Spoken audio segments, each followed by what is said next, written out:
दोस्तों, जिसके जीवन में अपना कोई लक्ष्य नहीं होता है वो अपना पूरा जीवन दूसरे के लक्ष्यों को पूरा करने में बिता देता है।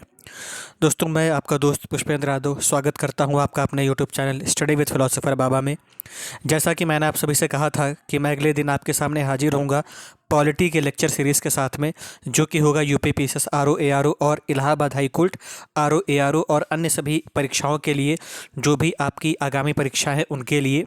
चाहे वो कोई सा भी एग्ज़ाम हो, चाहे वो आपका लोअर पीसीएस हो, चाहे वो Allahabad high court R O ARO हो, चाहे वो UP PCS R O ARO हो, या फिर आपका लेखपाल और कोई भी अन्य एग्ज़ाम क्यों ना हो, चाहे वो पेट की परीक्षा भी क्यों ना हो, वहाँ पर भी आपका ये काम आ जाएगा। तो चलिए बिना किसी देरी के शुरुआत करते हैं आज के लेक्चर सीरीज़ की, जो है पॉलिटी का पहला लेक्चर। तो हम पॉलिटी की शुरुआत करने से पहले हम ये जानने की कोशिश करेंगे कि हम इस लेक्चर सीरीज़ में इसको हम पॉलिटी के नाम से क्यों जानते हैं। यानी पॉलिटी में हमको दो शब्द देखने को मिलता है। पहला शब्द आता है हमें देखने को, एक आता है राज व्यवस्था, और दूसरा शब्द देखने को मिलता है संविधान, है ना। एक शब्द आता है राज व्यवस्था देखने को, दूसरा शब्द देखने को आता है संविधान। अगर हम राज व्यवस्था की बात करें तो राज व्यवस्था को दो भागों में तोड़े अगर, तो राज व्यवस्था को दो भागों में तोड़ने पे हमें मिलता है राज प्लस व्यवस्था। राज का मतलब होता है शासन, और व्यवस्था का मतलब होता है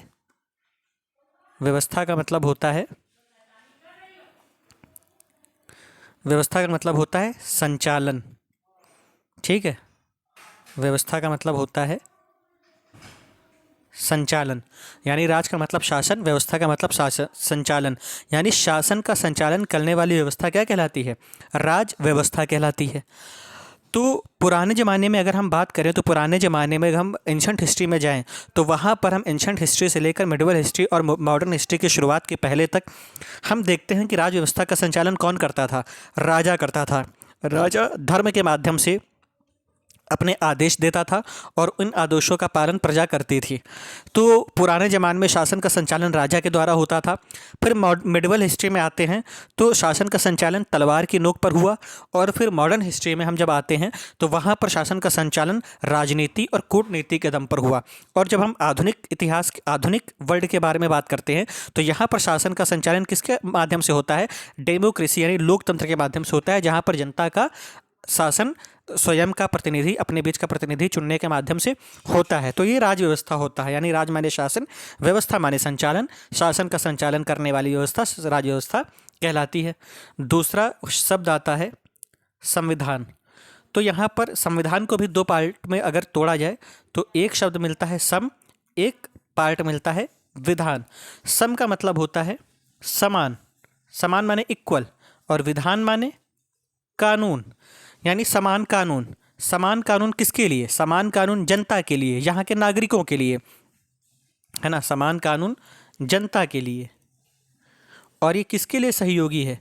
शासन या फिर प्रशासन को चलाने के लिए सहयोगी है। तो प्रशासन को चलाने के लिए सहयोगी है ये समान कानून। और समान कानून किसके लिए लागू किया जाएगा? जनता के लिए लागू किया जाएगा, क्योंकि हमारे देश में 140 करोड़ प्लस आबादी है। अब अगर हम यहाँ पर एक के साथ दूसरा न्याय व्यवस्था चलाएंगे और दूसरे के साथ दूसरा, तो यहाँ पर भेदभाव की स्थिति पैदा हो जाएगी और फिर यहाँ पर दंगे फसाद होने की भी संभावना पैदा हो जाएगी। तो इसी व्यवस्था को देखते हुए हमने एक समान कानून बनाया, एक कानूनों का संग्रह बनाया, जिसको एक किताब में हमने लिखा। उस किताब को हमने नाम दिया संविधान, जिसमें अगर कोई भी इंसान किसी भी नियम का उल्लंघन करेगा तो उसको हमने उसके लिए हमने सज़ा निर्धारित की हुई है कि उसको ये सज़ा दी जाएगी। तो हमने उस संविधान, उस किताब का नाम दे दिया संविधान। तो ये दो शब्द हैं। अब हमारे सिलेबस की जब भी हम बात करते हैं तो वहाँ पर हमें लिख के आता है भारतीय राज्य व्यवस्था। राज्य व्यवस्था का मतलब होता है कि जिस शासन व्यवस्था का, जिस शासन का संचालन हम जिस भी देश के बारे में पढ़ रहे हैं तो उस देश की वो क्या कहलाएगी? राज व्यवस्था। तो ये हम राज व्यवस्था किस देश के बारे में पढ़ेंगे? भारत के बारे में पढ़ेंगे, तो ये भारतीय राज व्यवस्था कहलाएगी। तो ये भारतीय राज व्यवस्था जो है, भारतीय राज व्यवस्था पढ़ने का मतलब है हमारे सिलेबस में कि हमको जिस भी पद पर जाना है उस पद पर जाने के लिए हमें अपने देश का जो शासन तंत्र है उसके बारे में भी तो पता होना चाहिए, हमें अपने अधिकारों के बारे में भी तो पता होना चाहिए, ताकि हम जब भी अपने पद पर जाएं, जब भी हम किसी पोस्ट पर जाएं, तो हमें ये पता होना चाहिए कि हमारे अधिकार क्या हैं। कोई हमारा गलत उपयोग तो नहीं कर पा रहा है, हमारे अधिकारों का उल्लंघन तो नहीं कर रहा है, कहीं हमारे साथ असमानता का व्यवहार तो नहीं कोई कर रहा है। तो ये हमारा जो है बेसिक इंट्रो था पॉलिटी का, जिसमें हमने समझाया भारतीय राज्य व्यवस्था में राज्य व्यवस्था का मतलब और संविधान का मतलब। अब हम स्टार्ट करते हैं प्रस्तावना से। अगर हम प्रस्तावना की बात करें, ये टोटल फैक्चुअल इन्फॉर्मेशन है। तो प्रस्तावना की अगर बात करें तो प्रस्तावना संविधान के परिचय अथवा भूमिका को कहते हैं। भारतीय संविधान की प्रस्तावना पंडित नेहरू द्वारा पेश किए गए उद्देश्य प्रस्ताव पर आधारित है। प्रस्तावना एक दस्तावेज में एक परिचयात्मक कथन है जो दस्तावेज के दर्शन और उद्देश्यों को समझाता है। एक संविधान में यह इसके निर्माताओं के इरादे, उसके निर्माण के पीछे का इतिहास प्रस्तुत करता है और राष्ट्र के मूल मूल्य और सिद्धांतों के बारे में भी ये बताता है ना। यानी कि प्रस्तावना के बारे में अगर हम बात करें तो जिस तरीके से जब हम किसी किताब को पढ़ते हैं ना, तो उस किताब की शुरुआत में एक प्रीफेस दिया होता है और उस प्रीफेस में को पढ़कर हमको ये आइडिया लग जाता है कि ये किताब के अंदर किस बारे में बात की गई है या किस बारे में हम पढ़ने वाले हैं। तो उसी तरीके से हमारे संविधान में जब हम प्रस्तावना को पढ़ते हैं तो हमें ये आइडिया लग जाता है कि प्रस्तावना के माध्यम से हमें ये पता चल जाता है कि भारतीय संविधान में हमें किन किन चीज़ों के बारे में आइडिया लगने वाला है, किन किन चीज़ों के बारे में पता चलेगा। और प्रस्तावना को बेसिकली हम ये मान के चलते हैं कि इसमें हमको ये पता चलेगा कि जो हमारे संविधान निर्माता थे उन्होंने किस फिलॉसफी के तहत इसको बनाया था, उनका उद्देश्य क्या था। हमें प्रस्तावना उनके दर्शन और उनके उद्देश्यों के बारे में बताता है। प्रस्तावना मूलतः निम्नलिखित बातें या वस्तुओं पर विचार देती है। पहला, संविधान का स्रोत क्या है, भारतीय राज्य की प्रकृति क्या है, उद्देश्यों का विवरण क्या है, इसके गोद लेने की तिथि क्या है। भारतीय संविधान की प्रस्तावना के इतिहास की अगर बात किया जाए तो भारतीय संविधान के प्रस्तावना के पीछे का आदर्श जवाहरलाल नेहरू के उद्देश्य संकल्प द्वारा निर्धारित किए गए थे, जिसे 22 जनवरी 1947 को संविधान सभा द्वारा अपनाया गया था। यद्यपि अदालत में लागू करने योग्य नहीं है, प्रस्तावना संविधान के उद्देश्यों को बताती है और जब भाषा अस्पष्ट पाई जाती है तो लेखों की व्याख्या के दौरान सहायता के रूप में कार्य करती है। प्रस्तावना के घटक की अगर बात किया जाए तो प्रस्तावना से यह संकेत मिलता है कि संविधान के अधिकार का स्रोत लोगों के पास है, भारत के नागरिकों के पास है। प्रस्तावना में भारत को संप्रभु, समाजवादी, धर्मनिरपेक्ष और लोकतांत्रिक गणराज्य घोषित किया गया है। प्रस्तावना में बताए गए उद्देश्य हैं सभी नागरिकों के लिए न्याय, स्वतंत्र समानता सुनिश्चित करना, राष्ट्र की एकता और अखंडता बनाए रखने के लिए भाईचारे को बढ़ावा देना। प्रस्तावना में उस तारीख का उल्लेख किया गया है जब इसे अपनाया गया था, मतलब 26 नवंबर 1949। संविधान की उद्देशिका में संविधान के ध्येय एवं उन आदर्शों को प्रस्तुत किया गया है जिन पर हमारा संविधान और शासन प्रणाली आधारित है। उद्देशिका से दो प्रयोजन सिद्ध होते हैं जो निम्नलिखित है। पहला प्रयोजन क्या है, इससे यह प्रकट होता है कि संविधान के प्राधिकार का स्रोत क्या है ना। दूसरा पता चलता है कि इसमें वे उद्देश्य वर्णित है जिन्हें संविधान स्थापित करना और आगे बढ़ाना चाहता है। 42वें संविधान संशोधन अधिनियम 1976 द्वारा संविधान की मूल प्रस्तावना में समाजवादी, पंथनिरपेक्ष और अखंडता जैसे शब्दों को जोड़ा गया। आरंभ में प्रस्तावना को संविधान का भाग नहीं माना जाता था। बेरूबारी बनाम भारत संघ 1960 मामले में सुप्रीम कोर्ट ने प्रस्तावना को संविधान का भाग नहीं माना, लेकिन केशवानंद भारती बनाम केरल राज्य 1973 मामले में सर्वोच्च न्यायालय ने स्पष्ट किया उद्देशिका संविधान का भाग है और उद्देशिका में संशोधन किया जा सकता है, लेकिन संविधान में उल्लेखित मूल दर्शन में किसी प्रकार का संशोधन नहीं किया जा सकता। अब हम बात कर लेते हैं कि हमारी जो प्रस्तावना में मूल रूप से वर्णित शब्द है उनका मतलब क्या है।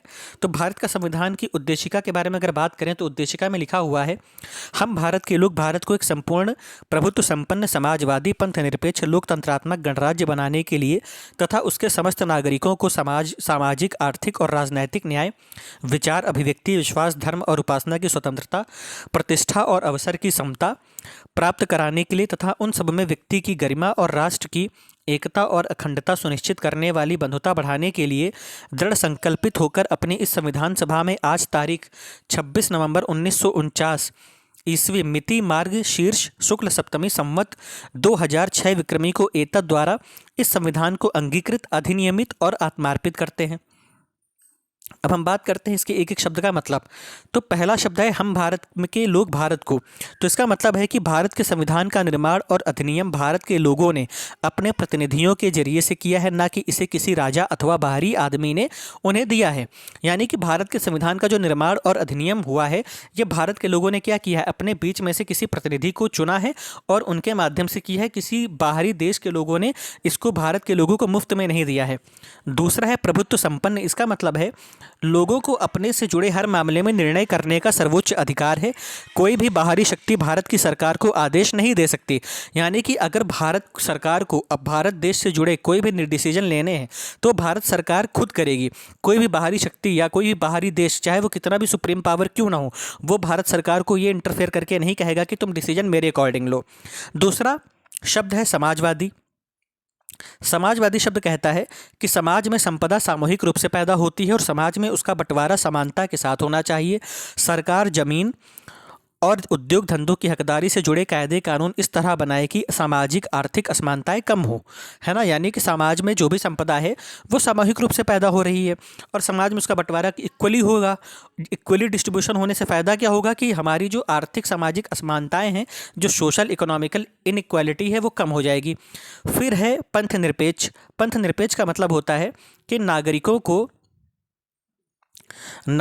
को किसी भी धर्म को मानने की क्या हो जाएगी, पूरी आज़ादी होगी, पूरी स्वतंत्रता होगी। और कोई भी सरकार जो होगा, मतलब वो ये नहीं कहेगी कि ये धर्म आधिकारिक है। यानी नागरिकों को किसी भी धर्म को मानने की पूरी स्वतंत्रता है, लेकिन कोई धर्म आधिकारिक नहीं है। सरकार सभी धार्मिक मान्यताओं और आचरणों को समान सम्मान देगी। अब हम बात करते हैं लोकतंत्रात्मक। लोकतंत्रात्मक का मतलब होता है कि सरकार का एक ऐसा स्वरूप जिसमें लोगों को समान राजनीतिक अधिकार प्राप्त रहते हैं। लोग अपने शासक का चुनाव करते हैं, अर्थात जनता का जनता के लिए जनता के द्वारा शासन होगा। यानी जनता खुद में राजा होगी और ज़रूरत पड़ने पर जिसका शासन ठीक नहीं लगेगा उसको हटा भी देगी 5 साल बाद चुनाव आने पर। गणराज्य का मतलब होता है शासन का प्रमुख लोगों द्वारा चुना हुआ व्यक्ति होगा, ना कि किसी वंश या राज खानदान का, है ना। मतलब कि जो शासन का मुखिया होगा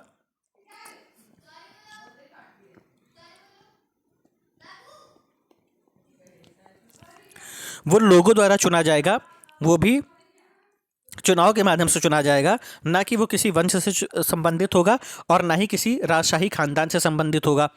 फिर अगला शब्द है न्याय। न्याय का मतलब है कि नागरिकों के साथ उनकी जाति, धर्म और लिंग के आधार पर भेदभाव नहीं किया जा सकता। मतलब यहाँ पर ऐसा नहीं होगा कि कोई लड़का है या कोई लड़की है तो उसके आधार पर भेदभाव हो जाए, या फिर तुम हिंदू हो, हम मुस्लिम हैं, तुम सिख हो, तुम जैन हो, तुम बौद्ध हो, तो इस हिसाब से भेदभाव हो जाए। ऐसा नहीं, तुम जाति के हिसाब से कर लो, ऐसा भी भेदभाव कोई नहीं करेगा। जो हो संविधान की नज़र में एक ही हो। स्वतंत्रता। नागरिक कैसे सोचे, किस तरह अपने विचारों को अभिव्यक्त करे और अपने विचारों पर किस तरह अमल करें, इस पर कोई अनुचित पाबंदी नहीं है। समता। कानून के समक्ष सभी लोग समान हैं, पहले से कब चली आ रही सामाजिक असमानताओं को समाप्त होना होगा।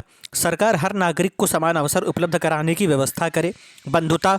हम सभी ऐसा आचरण करें जैसे कि हम एक परिवार के सदस्य हैं। कोई भी नागरिक किसी दूसरे नागरिक को अपने से कम ना माने। यानी कि कोई ऐसा नहीं करेगा मुंह उठा के चला और कह दे कि भैया तुम तो कमतर हो, तुम्हारे पास पैसा नहीं है और हम तुमसे श्रेष्ठ है, तुम हमारी पूजा करो। ऐसा कुछ नहीं होगा। संविधान की नज़र में तुम बराबर हो, तुम हम परिवार के एक सदस्य हैं। जैसे तुम अपने परिवार में एक सदस्य से दूसरे सदस्य के बीच में समता का भाव रखते हो, वैसे ही हमसे भी तुम बंधुता और समता का भाव रखोगे, ये संविधान कह रहा है।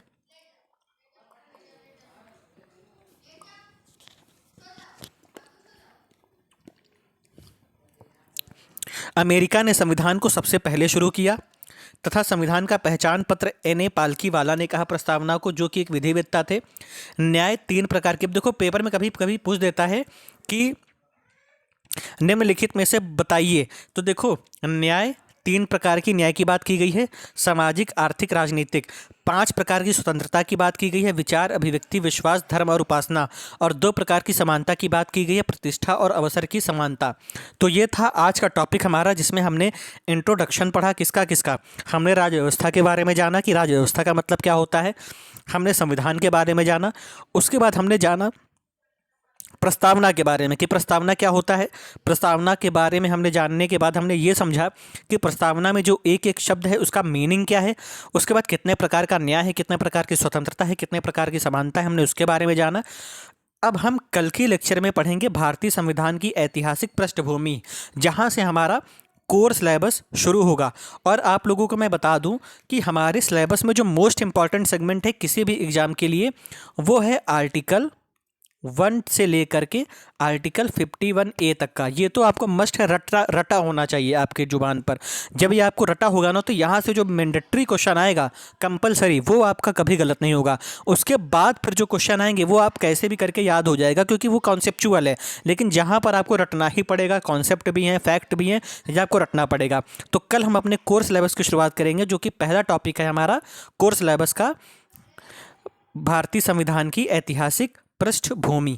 तो मिलते हैं कल के वीडियो में। आप लोगों को ये पीडीएफ मेरे टेलीग्राम चैनल पर प्रोवाइड करवा दी जाएगी, और जिसका लिंक आपको मेरे यूट्यूब चैनल पर मिल जाएगी, और आपको वीडियो के भी डिस्क्रिप्शन बॉक्स में मिल जाएगी। आप वहाँ से टेलीग्राम चैनल को ज्वाइन कर लीजिएगा, और वहाँ से इस पीडीएफ को भी डाउनलोड कर लीजिएगा। बाकी जैसे जैसे इस पीडीएफ को मैं अपडेट करता जाऊँगा, वैसे वैसे ये पीडीएफ और भी डेली अपडेट करता जाऊँगा टेलीग्राम में। आप उसको डाउनलोड कर लीजिएगा। नहीं तो अगर आप नहीं भी डाउनलोड करना चाहते हैं तो आप अपनी बुक से पढ़िए, क्योंकि आपके पास ल्यूसेंट होगी, आप वहाँ से पढ़ते जाइए। और जैसे ही ये सीरीज़ ख़त्म हो जाएगी, उसके बाद मैं ये कंप्लीट पीडीएफ वहाँ पे अपलोड कर दूँगा, फिर वहाँ से आप डाउनलोड कर लीजिएगा। और जितने भी लोगों ने इस चैनल को सब्सक्राइब किया, उनको तहे दिल से शुक्रिया। और आप इस चैनल को आगे से आगे ज़्यादा से ज़्यादा लोगों को शेयर करिए, ताकि लोगों को मदद मिले। जो भी लोग बड़ी बड़ी कोचिंग्स में फ़ीस देके नहीं पढ़ सकते, जो भी तैयारी करना चाहते हैं, वो अच्छे से तैयारी करें। और अब ये लेक्चर सीरीज़ डेली आएंगे। हाँ, टाइमिंग में डिले हो सकता है, लेकिन ये लेक्चर सीरीज़ कंटिन्यूटी में आती रहेगी। मिलते हैं नेक्स्ट वीडियो में। तब तक आप अपना ख्याल रखिए, पढ़ते रहिए, रिविज़न करते रहिए, खुश रहिए। Take care.